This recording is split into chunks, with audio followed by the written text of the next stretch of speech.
Suatu saat saya punya kebiasaan minum sesuatu gitu. Sudah lama gitu. Ada staf saya, seorang dokter. Pak Gatot, yang Bapak minum saya perhatiin tiap hari itu doping. Hah?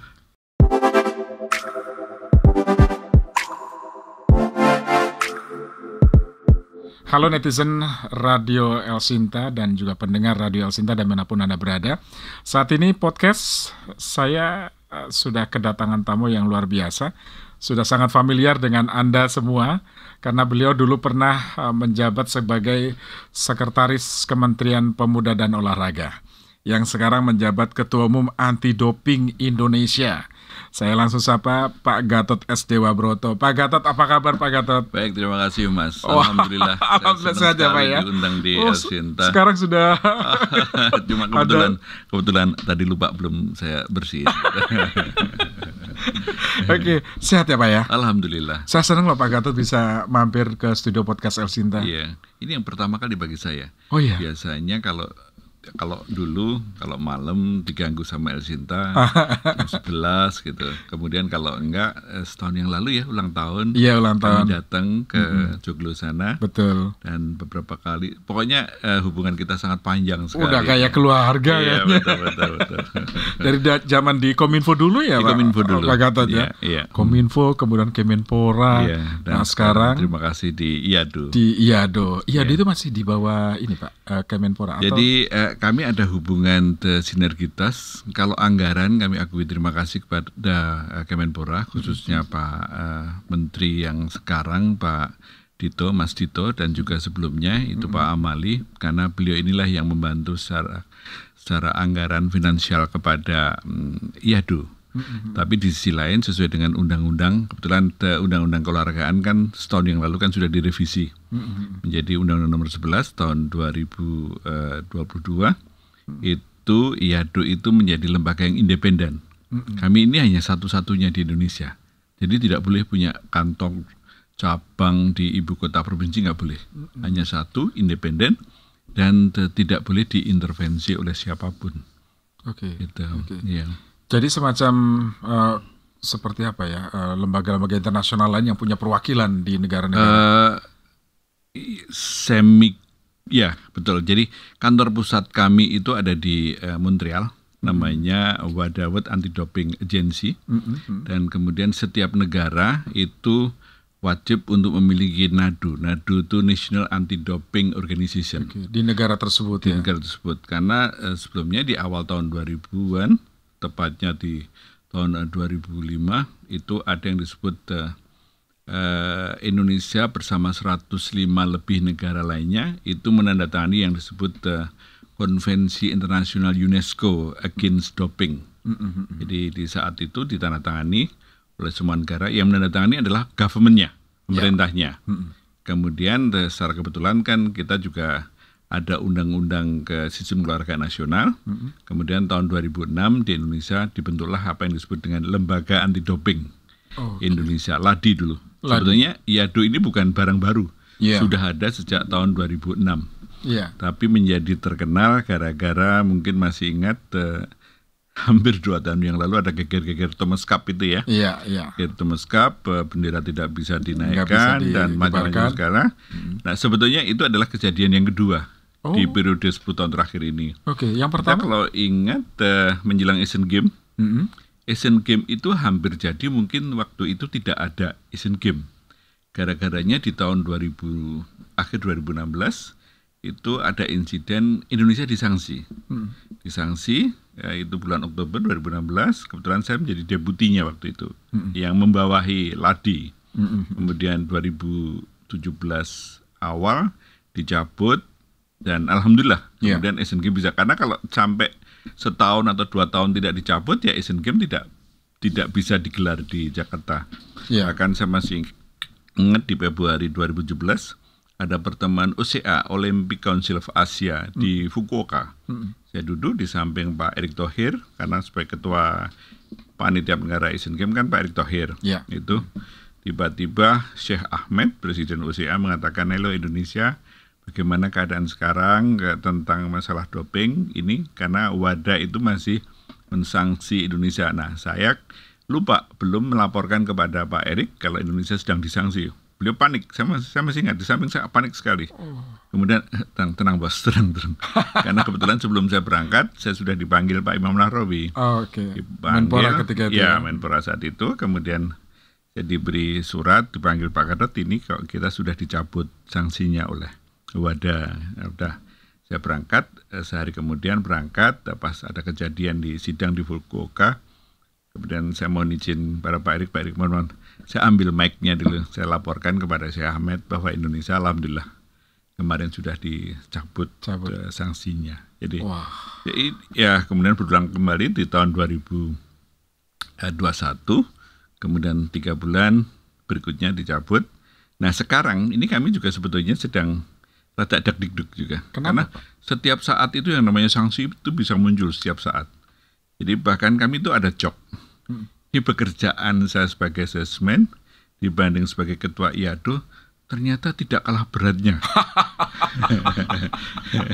Ya, jadi sampai pernah itu bulan Maret itu saya jatuh sakit 1 bulan namanya. Sakit betul sakit, tumbang, dikit-dikit tumbang. Saya berpikir waktu saya jadi salesman itu saya nggak pernah kayak gini alhamdulillah. Ada COVID, tidak kena COVID. Mungkin satunya pejabat di Kemenpora nggak kena COVID saya. Menteri pun kena saat itu. Aduh, ini kenapa usut penyasut? Ternyata satu. Jadi kalau malam itu saya kadang-kadang harus berinteraksi dengan kantor pusat.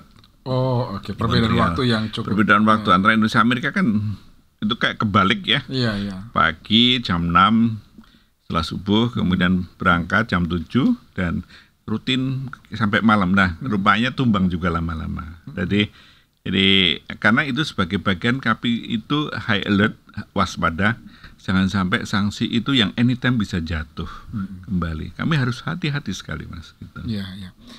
Jadi masyarakat menganggap ya mungkin karena belum terlalu familiar ya, mereka kan hanya melihat di permukaan Pak, kemeriahan olahraga dan sebagainya. Tapi mereka kaget ketika, loh, kenapa bendera kita nggak ikut dikibarkan padahal kita juara, gitu ya. Yeah. Nah, yang seperti itu akhirnya masyarakat menyadari bahwa anti doping, ada penyalahgunaan dan lain sebagainya. Nah, yang perlu dipahami oleh masyarakat, doping itu apa sih, Pak? Ya, doping itu kalau dulu, jadi konvensi kalau bahasa sekarang lebih enak karena dulu saya sering diwawancara El Sinta itu masalah bola ya. Yeah. Kalau sepak bola itu ada namanya statuta statuta FIFA. Nah, doping itu juga punya statuta, namanya World Anti-Doping Code gitu. Panjang sekali. Nah, di situ disebutkan doping itu apa saja. Dulu pada awalnya itu yang namanya doping itu sekedar misalnya saya mengkonsumsi zat terlarang yang bisa menimbulkan gairah olahraga saya menjadi stamina itu dianggap sebagai doping. Dulu kafein itu doping. Masuk tapi sejak tahun 2005 dianggap tidak doping lagi. Karena kalau kita minum kafein seakan-akan kan kita nggak perlu tidur, kita nggak kuat terus gitu. Nah, terus berubah. Nah, sekarang yang namanya pelanggaran dan bisa disebut doping itu masuk kategori ada 11 kegiatan. Pertama, mengkonsumsi zat terlarang. Yang itu bisa meningkatkan stamina, itu masuk doping. Kedua, misalnya Mas seorang atlet, ada petugas saya itu disebut DCO, Doping Control Officer. Mau mengambil sampel blood atau urinnya. Tiba-tiba Mas menolak keberatan. Nggak mau, ngapain? Ya kok melakukan seperti itu. Saya sehat-sehat aja. Kemudian kami kasih surat teguran sampai 3 kali. 3 kali tetap tidak memberikan keterangan, kami anggap doping. Kemudian yang ketiga, Anda sebagai atlet kemudian memprovokasi yang lain. Nggak usah. Nanti tidak ketahuan kita, malah medali kita nanti diambil dan sebagainya gitu. Itu kita kasih peringatan, nggak langsung otomatis. Kita kasih peringatan, kita kesempatan kasih hearing, tidak mau juga doping. Kemudian macam-macam, ada 11 poin. Nah, jadi ini saya harus terima kasih pada El Sinta. Kesempatan ini mungkinkan kepada kami, melalui podcast ini menjelaskan doping itu tidak semata-mata karena minum saja. Minuman saja. Memprovokasi, menolak, perilaku itu bisa dianggap melakukan doping gitu. Oke. Nah, cara kerja IADO ini ya, tim IADO itu bagaimana Pak? Apakah ketika misalnya ada event olahraga saja persiapannya atau pada saat berlangsungnya event olahraga?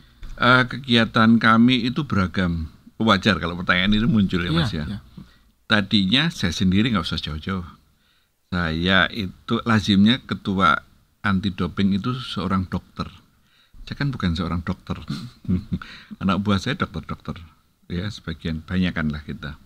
Nah, mereka tahu persis tentang masalah medis. Karena dulu yang namanya doping itu hanya pengambilan sampel urin atau blood gitu. Dan yang diambil itu adalah mereka yang misalnya kayak event Asian Games misalnya, atau SEA Games atau PON. Itu yang diambil itu adalah sekitar 10-15%. Kenapa? Itu adalah mereka yang naik ke podium karena juara. Juara 1, 2, 3, 1. Jadi kalau saya sebagai atlet, saya meraih medali emas di PON atau Asian Games atau event apapun, saya sudah feeling saya pasti sudah bunyi sebentar lagi petugasnya Pak Gatot pasti akan nempel ke saya. Oh, jadi tidak semuanya ya Pak ya? Enggak. Nempel. Mereka itu sangat sportif. Biasanya langsung mereka tahu kami giring ke bilik. Bilik di situ, bilik darurat. Ada toiletnya, kemudian langsung diambil urinnya dan petugasnya. Nah, ini yang unik. Saya juga baru tahu belum lama ini, baru setahun.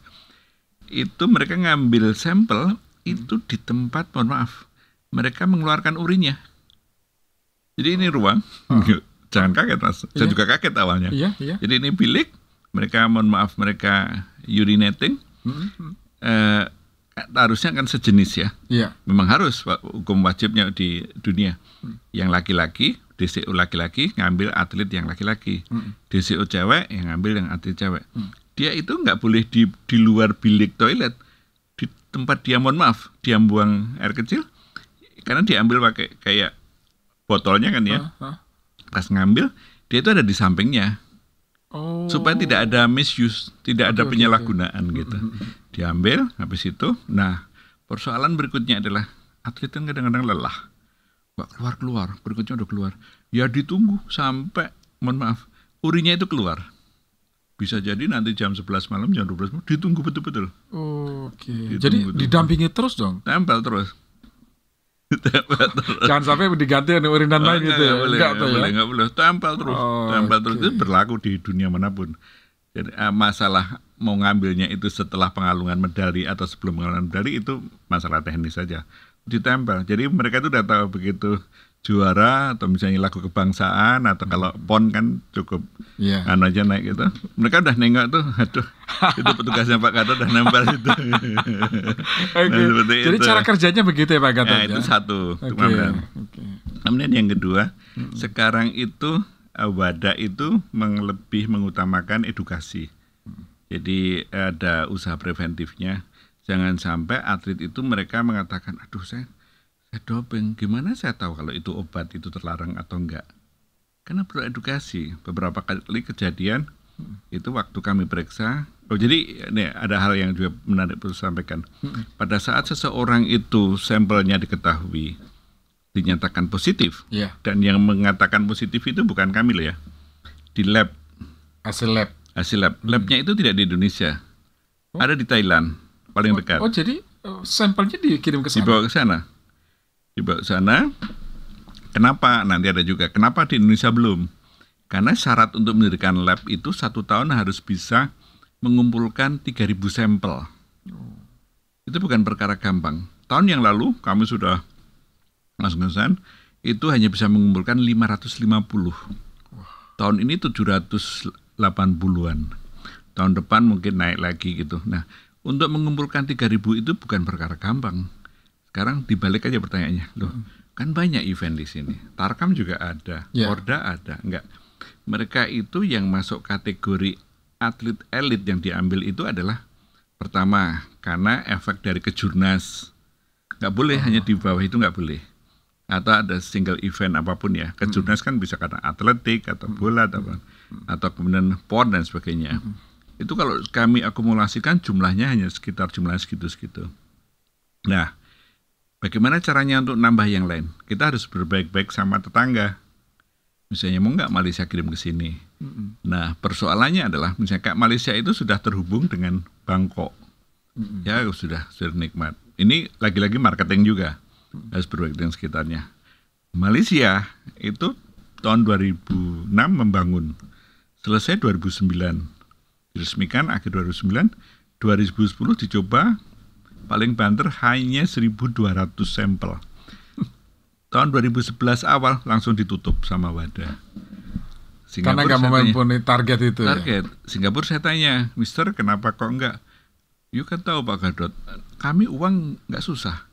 Tapi negara kami kecil, event apa yang bisa kami lakukan? Ya kalau Indonesia mau nengok ke kami, kalau enggak ya susah gitu.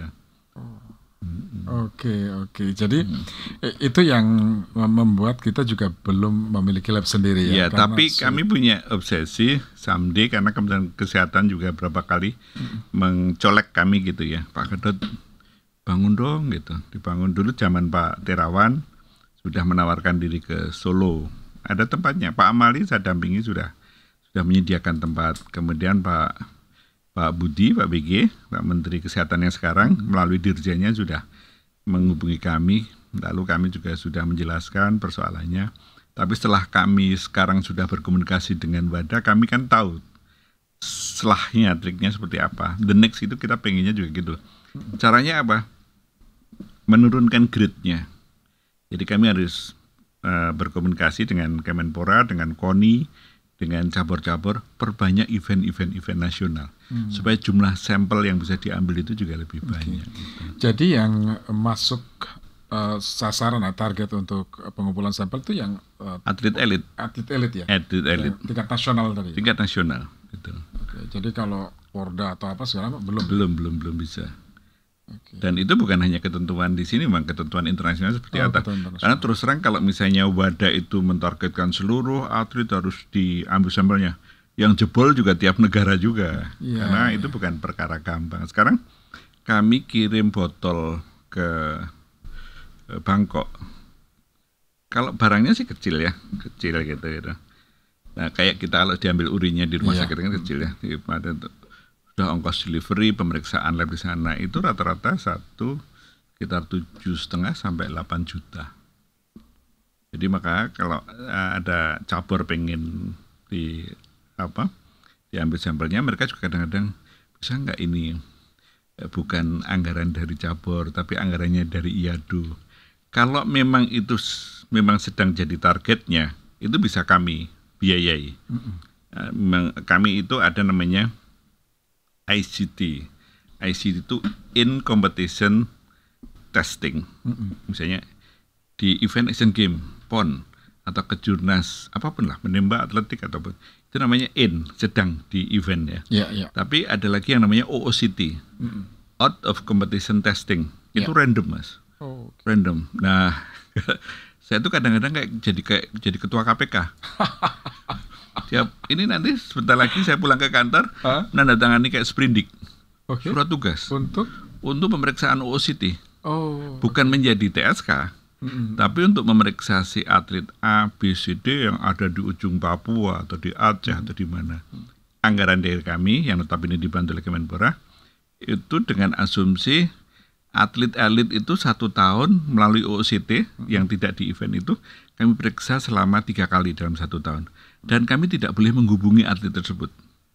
5 menit menjelang sampai di titik dia itu sedang ada di rumah, di pasar, di mall atau di tempat training, baru petugas kami menghubungi. Mas, Mbak, kami ada di dekat Anda, kami akan datang ke situ. Jadi nggak ada pemberitahuan sebelumnya, tahu-tahu datang. Ya, apa bedanya OTT, Mas? Oh iya. Iya, saya kadang-kadang pikir sebegitu ketatnya, Pak ya. Begitu ketatnya. Nah, kemarin pada saat kami diaudit, karena pernah ada sanksi kan, kemarin diaudit oleh Badan. Auditnya itu pas liburan Lebaran lagi. Dan tidak boleh diundur, ya udah terpaksa anak buah kami kumpul di FX gitu tanggal 27-28 April. Nah, kami ditegur.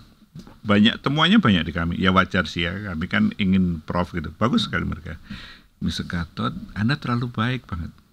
Lain kali kalau pemeriksaan itu yang random, nggak boleh ditelepon, ya nanti saya mau datang ya ke sana ya gitu. Jangan gitu. Dan yang kedua, kesalahan kedua, nggak usah pakai rompi, nggak usah pakai backpack tulisannya IADU dan sebagainya. Enggak. Iya harus kayak petugas, dia menyebutnya kayak FBI Amerika datang gitu. Oh salah, catat kami. Oh itu salah gitu. Ya udah, sekarang nggak ada cerita lagi kami. Rompi, backpack hanya dipakai kalau tadi ICT tadi event tadi. Oke. Nah ini kan menarik Pak Gatot karena biayanya kan gede ya, 7-8 juta untuk satu sampel misalnya, dan itu dibebankan kepada kalau itu bukan event, kalau itu event internasional dibebankan kepada si pemilik event. Iya. Misalnya di Istora itu sering ada kayak World Badminton Championship, itu BBSI yang menanggung. Ya gitu. Itu kewajiban BBSI. Entah BBSI sama WBF itu urusan BBSI sendiri. Iya. Kalau event internasional itu tanggung jawabnya dari yang pemilik event. Gitu. Oke. Tapi kalau yang kayak tadi OCT tadi, yang pakai kayak Sprindik tadi, itu kewajiban kami. Anggarannya kami gitu. Jadi nggak ada alasan, wah kami nggak ada anggaran, nggak ada alasan. Nggak ada alasan. Gitu.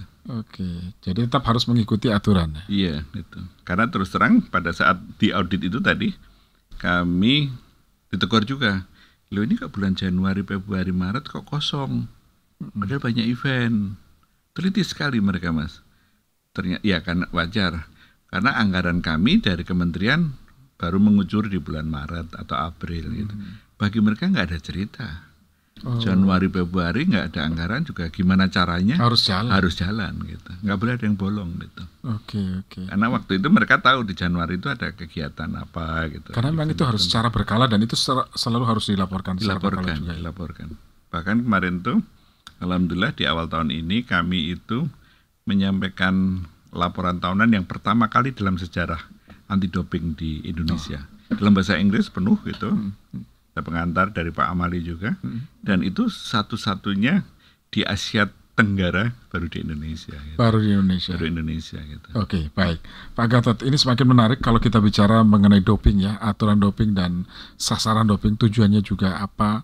Seperti ini kan fair play juga ya Pak Gatot ya. Nanti kita akan ulas lagi Pak Gatot di segmen berikutnya. Dan pendengar netizen dimanapun Anda berada, nanti di segmen berikutnya kami akan mengulas kembali mengenai pentingnya doping dan event olahraga apa saja sih yang diwajibkan untuk tes doping. Apakah seluruh atlet atau hanya mereka yang sudah berprestasi. Kami akan hadir sesaat lagi bersama Pak Gatot S. Dewa Broto, Ketua Anti Doping Indonesia.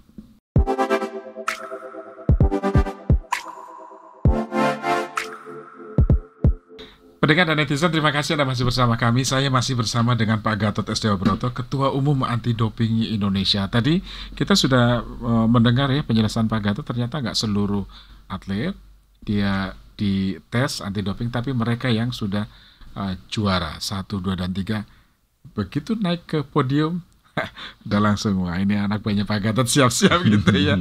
Seketat itu Pak Gatot. Iya. Okay. Jadi tapi alhamdulillah seluruh cabur itu sudah memahami. Mereka bahkan mendorong kalau atlet yang mereka rada bandel gitu, tolong segera untuk mengikuti. Nah, pada saat mereka turun dari panggung, kan petugas kami kan pakai rompi gitu, pakai beda dengan OOCT tadi. Mereka langsung ngikutin petugas yang pakai rompi tulisan IADO gitu. Kalau dulu Ladi gitu. Itu satu. Yang kedua yang juga tidak kalah pentingnya adalah kenapa sih kok ini begitu pentingnya? Karena ini tujuannya kan fair play. Fair play, tidak ada zat apapun yang melekat sehingga menimbulkan unfairness di setiap pertandingan. Kita pun juga baru tahu, misalnya Mas Wirya kan masih ingat dulu Louis Armstrong, juara Tour de France 7 kali. Betul. 7 kali itu juga berturut-turut 7 kali. 7 kali itu juga dia menggunakan doping. Jadi dopingnya pintar dia menggunakannya. Itu bukan dia sendiri, timnya. Akhirnya yang disanksi oleh WADA, dijatuhi hukuman WADA itu Louis Armstrong dan timnya. Jadi kalau misalnya seumur hidup ya Pak? Seumur hidup, semua bonus, juara, medali diambil semua ya. Dan dia pinter. Misalnya itu kan Tour de France, itu kan startnya kan dari Inggris. Di Inggris, kemudian di etapa berapa, misalnya akan dicegat oleh petugas doping Prancis. Di misalnya menjelang masuk Paris, baru di perbatasan lepas dari Calais mau masuk ke daratan Paris, dia pura-pura udahlah saya nggak akan juara gitu, biar tim lain yang menuju. Karena dengan harapan supaya dia menghindari cegatan tim doping Prancis yang ada di depan. Sambil ngukur waktu ya. Ngukur waktu dan komunikasi antar tim itu rapi sekali gitu mereka. Ini data ini kami peroleh setelah kejadian. Yang kedua, ada yang sekarang dinamakan mechanical doping. Tidak hanya obat yang itu digunakan, tapi juga sepeda itu bisa diatur seperti sebuah sepeda motor gitu. Oke. Itu yang terjadi pada Louis Armstrong gitu. Wah.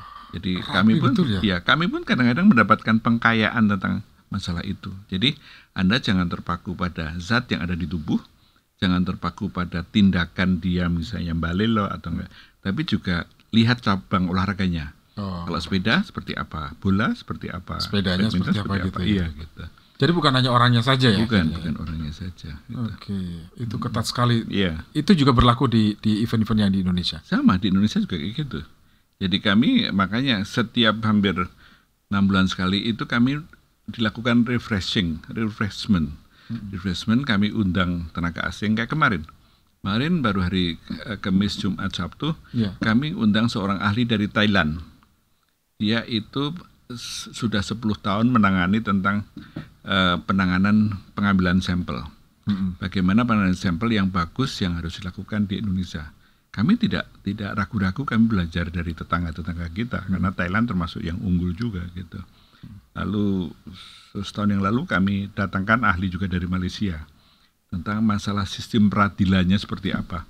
Karena di kami itu saya juga membawai beberapa hakim, Mas. Hakim ini independen.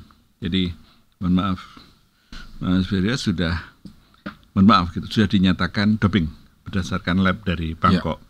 Tapi kan Anda bisa mengelak, enggak, saya enggak minum apa-apa gitu. Nah, diundang hearing di depan majelis hakim yang kami bentuk namanya RM. RM itu result management. Ada istilah bandingnya tidak, Pak? Ada. Okay. Nah, di situ enggak, saya enggak gitu. Enggak, saya enggak merasa udah maju ke banding.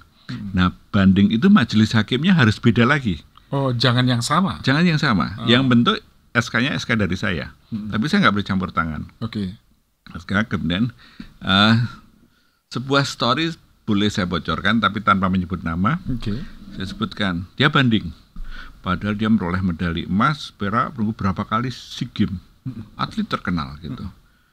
Saya melihat ini belum lama cuman sedih aja.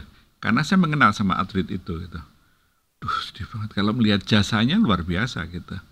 Akhirnya pada saat banding harusnya kalau banding itu di peradilan umum seperti biasa kan harus ada novum baru kan. Iya. Ternyata nggak ada novum baru. Wow. Itu hanya disebutkan mohon yang mulia majelis ini ada surat permohonan keringanan hukuman dari ketua umum saya. Itu kan bukan novum baru. Jadi gitu. Itu pengakuan dong? Iya pengakuan gitu. Tapi tetap tidak mengurangi hukuman yang ada tersebut gitu. Oke. Iya. Bukan novum malah pengakuan. Jadi semakin menguatkan dong. Iya. Akhirnya para atlet juga semakin sadar pentingnya mereka itu untuk menghindari zat apapun ya. Iya. Nah, ada hal yang menarik. Ini baru kami sampaikan kemarin sore di beberapa cabang olahraga. Sebentar lagi ada Piala Dunia. Ya. Belum lama ini ada Asian Games. Ya. Ini baru pertama kali saya sampaikan kepada media ya. Wah. Ini saya sebagai rasa hormat saya pada Elsinta. Terima kasih Pak Gatot. Ya. Oke. Kita itu salah satu yang menjadi perhatian kita adalah timnya Coach Indra Safri kemarin. Timnas sepak bola. Ya, kita berharap maju ke babak berikutnya kan kemarin ya. Awal kita lolos, ingat kan ya, di penyisihan grup. Maju ke tahap kedua, ternyata karena selisih gol kita kalah. Ya. Sebetulnya kami itu di jajaran IADO dilematis. Kenapa? Di satu sisi ya kita sebagai bangsa Indonesia pengennya timnas maju terus. Per-8, per-4, semifinal, syukur juara. Nah, kemarin itu pada saat keberangkatan seluruh kontingen, itu sejak bulan Mei kami sudah woro-woro kepada seluruh cabur, mohon nanti yang atlet elit, kami kan sudah punya datanya. Sepak bola siapa, atletik siapa, nggak semua atletnya. Ada berapa Pak? Kalau kemarin itu ada 300 atlet elit ya. Yang elit itu dalam konotasi dia itu memang berpotensi prestasinya bagus, juara dan penampilannya bagus, tapi juga berpotensi bisa kemungkinan menggunakan doping gitu. Kami punya potretnya tuh misalnya potret datanya. Nah, November 2022 itu sudah ada edaran dari OCA, Olympic Council of Asia, yang berangkat di Asian Games itu harus punya sertifikat doping dari wadah yang dikeluarkan oleh masing-masing NADU. NADU Indonesia berarti IADO. Iya. Nah, bulan Mei itu kami sudah sejak bulan Februari bahkan sudah ingetin. Jawaban cabar wajar karena cabar belum tahu. Dari kami itu masing-masing yang mau diberangkatkan mana gitu, kan nggak tahu kan gitu. So, terus kemudian kami koordinasi sama Kemenpora, sama Komite Olimpiade Indonesia juga belum Mas gitu, karena belum final gitu. Entry by name juga belum.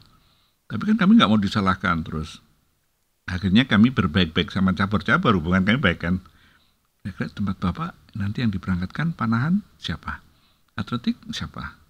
Ini siapa gitu. Udah kami harus gerilya berbagi waktu, karena kalau mengandalkan final name yang ada itu hanya beberapa hari menjelang pengukuhan pelepasan oleh Bapak Presiden kan, itu kan berisiko. Udah kami pakai gray area. Ini ada kemungkinan diberangkatkan, ini ada kemungkinan tidak. Ya udah lebih baik dibanyakin orangnya yang dididik oleh IADO daripada lepas. Udah di bulan Mei itu kami sudah mendidik mereka, bekerja sama dengan Komite Olimpiade. Udah kami didik itu secara online supaya mereka dapat sertifikat dari kami. Akhirnya sampai total 96% atlet elit yang diberangkatkan ke Hangzhou itu bersertifikat WADA melalui IADO Indonesia. Singkat cerita, kami waktu itu kami berusaha untuk PSSI termasuk yang tertib juga sebetulnya. Tertib. Tapi kemudian pada saat keberangkatan ternyata masih ada beberapa nama pemain yang belum mengikuti edukasi kami.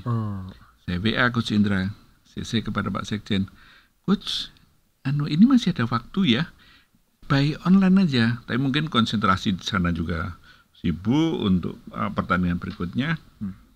Berapa pemain lepas, tidak bisa terdetek mengikuti edukasi. Wah, kami berpikir beruntung di babak penyisian grup dia lolos, tidak kena scanning.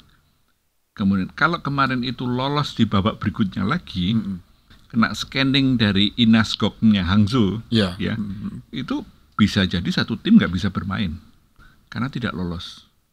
Jadi ini jadi kami dilematis, di satu sisi pengen mereka itu maju, di sisi lain kalau maju pasti kepergok tidak punya edukasi anti doping. Jadi ini menggambarkan betapa ketatnya sekarang event-event dunia. Ya, selain ketat juga pentingnya untuk edukasi anti doping bagi para atlet.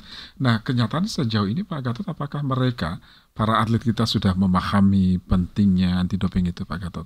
Paling nggak teredukasi lah. Edukasi itu baru intensif sejak kejadian sanksi itu. Jadi alhamdulillah terima kasih kepada Kemenpora, kami mendapatkan anggaran cukup untuk edukasi. Tahun yang lalu 15 provinsi sudah kami datangi. Tahun ini kami agak menyusut karena juga anggaran agak berkurang. Ya kami kan juga tahu diri, karena apalagi saya mantan birokrat di sana ya. Saya tahu anggaran itu kan paham betul ya. Saya nggak ngotot, paham betul. Yang penting gimana caranya sekarang by online juga bisa, tidak harus fisik itu sebagainya. Nah, edukasi ini saya anggap 50-50. Kenapa? Karena ada sebagian yang menganggap ini hal yang sudah umum lah. Yang penting itu kami tidak mengonsumsi zat-zat yang terlarang gitu. Persoalannya adalah zat-zat yang terlarang atau tidak itu sangat dinamis sekali.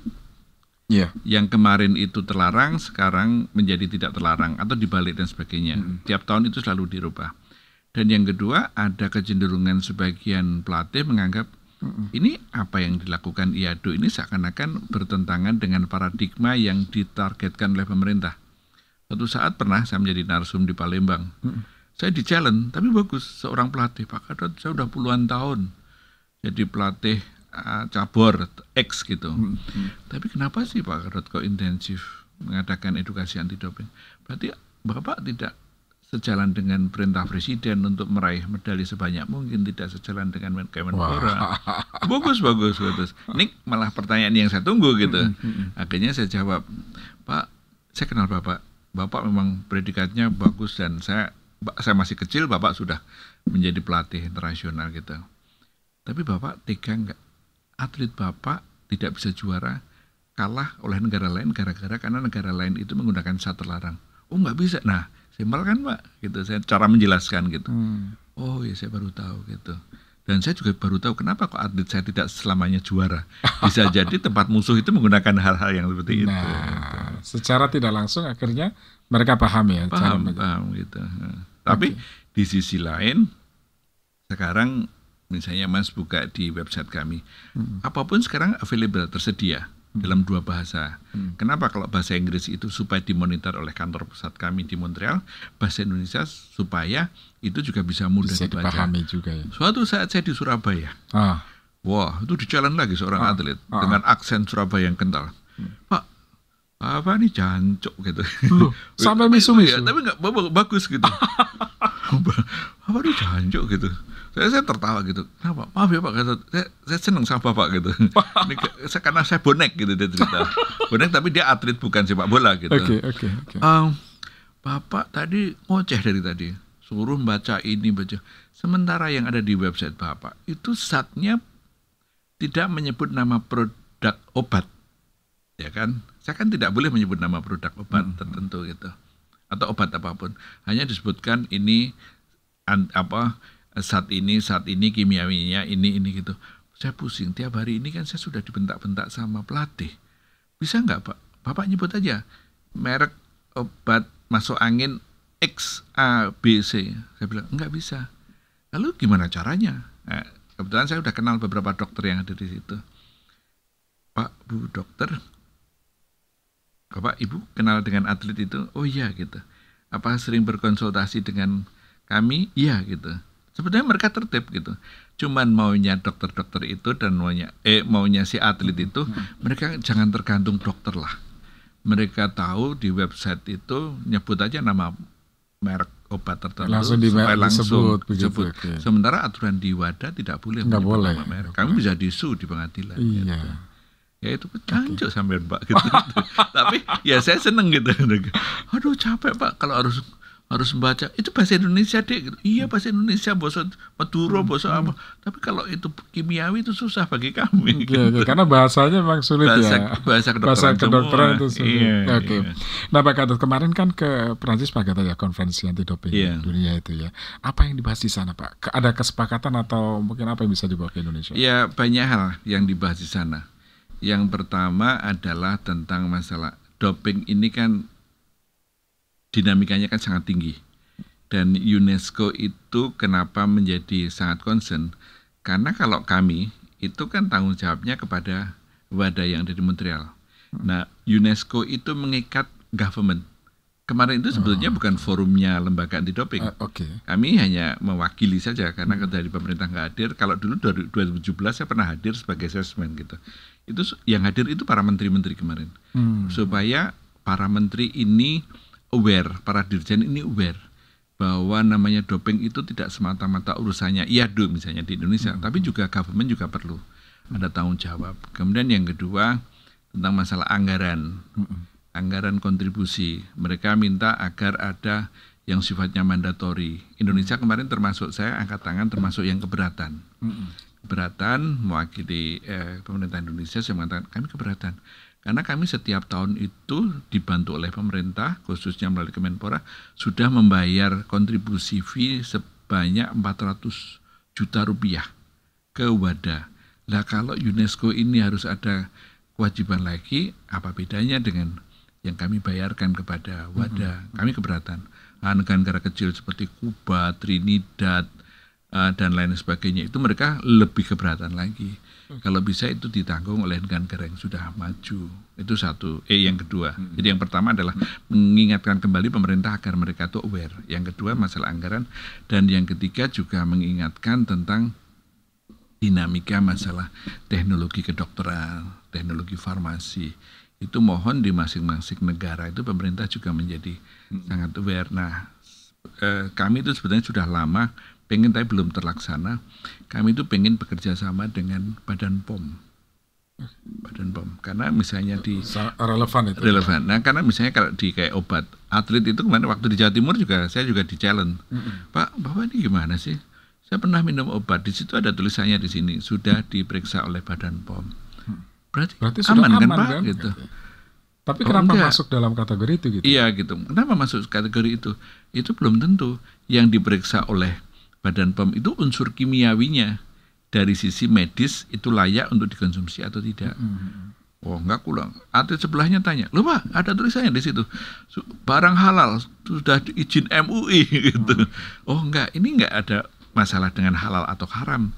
Karena ini masalahnya adalah termasuk terlarang atau tidak. Nah, paling aman kami kayaknya harus duduk bareng sama Badan POM. Biar nanti memang kami tidak akan menugaskan Badan POM untuk agar diperiksa ini termasuk doping atau tidak. Yang berhak memutuskan doping atau tidak itu tetap WADA, bukan Badan POM. Tapi paling tidak juga ada mohon untuk bagi atlet hati-hati apakah ada unsur senyawa yang bertentangan dengan WADA atau tidak. Gitu. Ada keterangan itu. Ada keterangan gitu ya. Itu. Jadi nggak semua, wah ini aman nih, ada BPOM misalnya, kan ada MUI, langsung diminum. Padahal ternyata ada unsur kimia yang memang dilarang. Betul. Itu banyak Pak yang seperti itu. Ini poin yang ketiga tadi dari UNESCO. Yang poin yang keempat, rupanya UNESCO lazimnya seperti badan-badan PBB yang lainnya juga memberikan kesempatan pada negara-negara untuk misalnya pengajuan anggaran untuk program riset doping, edukasi doping sebagainya. Yaitu tadi mereka menawarkan diri, silakan mereka apply kepada kami, pada UNESCO, dan negara manapun nggak pandang buru itu developed atau less developed country bisa mengajukan anggarannya. Gitu. Oke. Jadi sekali lagi, karena anti doping ini kita sudah banyak kasus ya, sudah banyak pelajaran penting. Jadi ini prinsip kehati-hatian. Bukan hanya atlet, tapi para official pelatihnya juga harusnya juga lebih aware terhadap itu. Tapi juga jangan keliru Mas. Suatu saat saya punya kebiasaan minum sesuatu gitu. Sudah lama gitu. Ada staf saya, seorang dokter. Pak Gadot, yang Bapak minum saya perhatiin tiap hari itu doping. Hah? Sumpah, saya kaget gitu. Serius? Itu apa, minuman energi atau apa? Suplemen. Oh, suplemen. Oh iya. Loh, tapi iya betul. Untungnya Bapak bukan atlet. Atlet langsung kami jerat sekarang. Oh, saya langsung, oh iya gitu. Di unsur-unsurnya sama dokter staff saya itu dipaparin ini. Oh iya itu doping. Jadi kalau untuk kita bukan atlet nggak apa-apa. Tapi akan bermasalah ketika yang mengkonsumsi adalah atlet. Iya. Ternyata banyak obat-obat yang beredar yang ada di toko-toko itu adalah itu berpotensi. Tapi selama itu kita biasa ya nggak apa-apa. Gitu. Pak, sanksinya ketika misalnya saya juara badminton misalnya, kemudian saya mengkonsumsi minuman saat itu misalnya, yang ternyata karena ketidaktahuan saya misalnya ternyata wah ini masuk dalam kategori doping. Gitu. Sanksinya apa sih Pak? Dicabut atau nggak? Sekarang misalnya eventnya sembarang, misalnya kayak event PON lah ya kemarin ya. Event PON itu jujur saya akui yang terkena doping itu ada 5 atlet. Atlet itu 4 itu dari binaraga, 1 dari angkat besi. Misalnya atlet bulu tangkis pernah, tapi bukan di event PON. Bulu tangkis pernah. Lee Cheng Wei itu pernah. Lee Cheng Wei? Itu pernah. Dan itu kalau bagi kompetitornya itu ditunggu-tunggu supaya dia tidak main kan. Nah, aturan dari WADA itu disebut di dalam beberapa pasal tertentu. Itu pertama adalah dia dihukum sesuai dengan kesalahannya. Kalau di Indonesia rata-rata 4 tahun. Karena kesalahannya juga 4 tahun nggak boleh main. Nggak boleh bertanding nasional maupun internasional. Apapun di tingkat, nggak boleh. Kemudian yang kedua, kalau dia mendapatkan medali dicabut medalinya. Dicabut. Yang ketiga, kalau dia dapat bonus ditarik uangnya. Iya. Sedih betul ya. Sedih sekali. Makanya tadi yang saya katakan tadi yang kayak ada pengakuan minta ketua umumnya kemudian minta keringanan, itu akhirnya dicabut benar. Dicabut, medalinya dicabut, uang yang sudah diterima sekian tahun yang lalu juga dicabut dan sebagainya. Itu saat menyedihkan itu biasanya pas saat saya hadir di sidang-sidang seperti itu. Gitu Pak ya. Dramatis betul ya. Iya, gitu. Karena mereka mempersiapkan bertahun-tahun untuk event itu. Betul. Kemudian begitu mereka juara, kedapatan kena doping, cabut semuanya. Dan tadi kan saya katakan yang namanya OOCT itu kan bisa setahun 3 kali kan Mas ya. Yeah. Nah, suatu saat saya pernah mendampingi Pak Imam Nahrawi ke Madrid tahun 2016. Itu di bulan November di KBRI makan malam, Pak Imam didampingi oleh Mas Taufik Hidayat, legenda kita ya. Kemudian juga ada tamu spesial, yaitu peraih medali emas bulu tangkis putri dari Spanyol di Olimpiade Rio. Itu peraihnya bukan dari Cina, bukan dari Indonesia, tapi dari Spanyol. Dan itu mantan alumnus Cipayung. Oh ya? Mantan alumnus ini. Iya. Dia datang menemui Pak Imam sebagai rasa terima kasih gara-gara saya ini didikan Cipayung, saya bisa menjadi juara gitu. Udah. Baru ketemu Pak Imam 15 menit gitu, ada penerjemah, kita bahasa Spanyol. Penerjemah tiba-tiba dia terpaksa harus keluar. Karena ada petugas DCO-nya Spanyol itu datang. Tadi saya katakan baru bisa menghubungi 5 menit menjelang ketemu. Gitu. Saat keluar. Saya seumur-umur baru menyaksikan orang yang didadak kayak di OTT ya saat itu. Di samping Pak Imam saat itu. Mas Taufik menceritakan pada Pak Imam dan pada Dubes RI waktu itu gitu. Ya kayak gitu Pak Menteri, nggak enaknya. Saya dulu juga pernah kayak dia juga. Baru enak-enak makan di rumah makan, nggak boleh nolak. Langsung mereka sopan sih. Saya harus keluar, ngambil bilik di kamar mandi gitu, diambil, udah habis itu dilanjutkan lagi. Iya. Jadi memang pesannya jangan pernah main-main dengan zat apapun minuman apapun harus hati-hati ya. Karena ketidaktahuan itu justru yang membahayakan juga ya Pak. Betul, tapi kan sekarang kan era digital ya, semua sudah tersedia di internet sehingga bisa memastikan, cuman mohon maaf sayangnya tidak menyebut nama merek gitu. Betul.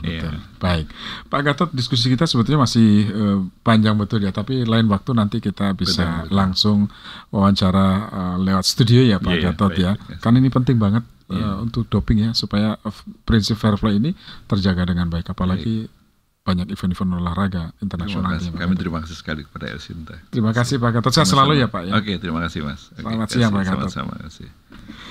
Ya, pendengar, demikian tadi Pak Gatot S. Dewabroto, Ketua Umum Anti Doping Indonesia, yang tadi sudah memaparkan pentingnya mereka para atlet untuk hati-hati betul, prinsip kehati-hatian betul ya dalam mengkonsumsi minuman atau apapun, karena bisa jadi itu diantaranya adalah ada yang mengandung zat kimia yang dilarang anti doping, sehingga ini yang harus sekali lagi diantisipasi. Terima kasih Anda masih bersama kami. Lain waktu kita akan berjumpa kembali dengan Pak Gatot Dewabroto. Dan sekali lagi sehat selalu. Dan ini yang selalu kita suarakan Pak Gatot ya. Jaga kesehatan. Iya. Karena betul. itu lebih penting. Betul. Terima kasih Pak Gatot. Selamat siang.